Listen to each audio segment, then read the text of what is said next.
Top NBA free agent centers. Would Myles Turner really leave an NBA finalist? The NBA's runners-up have some business to tend to in a surprisingly deep for this year's class positional group. Let's break down the potential top available centers in this year's free agent market, with a negotiating window opening at 6 p.m. Eastern Time, June 30th. Rule of thumb: when you've been historically underpaid, you're the starting center for a finals team, you're one of the best defenders in the league, and you're in your prime, you're in line for a raise. Turner, one of the league's most potent 3-and-D centers, has undergone an offensive transformation over the past few years, to the point where the Pacers cannot lose him. What makes sense? With not a lot of money on the market, and the fact that both sides seem motivated to continue their partnership, expect Turner and Indiana to find common ground on a new deal that looks significantly richer than the ones before. There's no question some teams will view Reid as a starting center, especially given his touch from the outside. Yet, the Wolves have used him in a backup capacity throughout his career, which makes you wonder if Reid himself is open to chasing a starting role.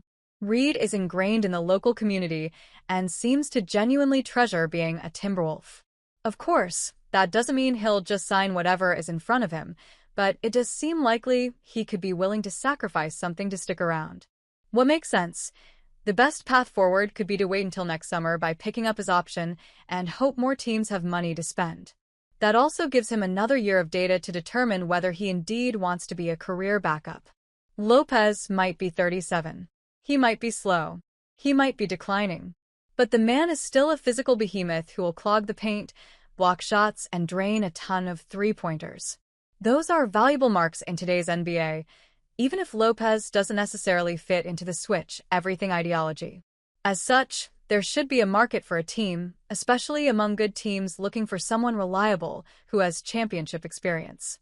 What makes sense? Staying with the Bucks another year isn't a bad play, but if Lopez is looking for another title run, he'll have to look outside of the organization and identify a team that's closer. Capela is getting older and less dynamic, but he's still a tough rebounder who challenges shots at the rim and remains a solid lob threat. While his compensation level will diminish due to his age and a starting role no longer being a sure thing, plenty of teams should give him a look. What makes sense? The Los Angeles Lakers will unquestionably have internal meetings about Capela, considering his theoretical fit with Luka Doncic. Should that be the path Capela chooses, there's a world where he once again will produce impressive box scores.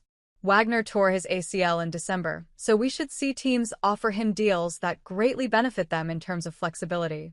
If we assume he returns to full health, Wagner immediately becomes one of the best backup scoring big men in the league, with the capability of stretching the floor and providing necessary spacing. What makes sense despite the injury and the fact that he could be an unrestricted free agent next summer, the Magic should try to keep him long-term.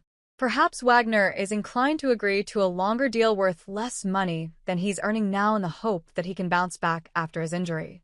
Using last year's Olympics as a display window, Yabusele made the most of his NBA return, becoming a key offensive contributor for the Sixers.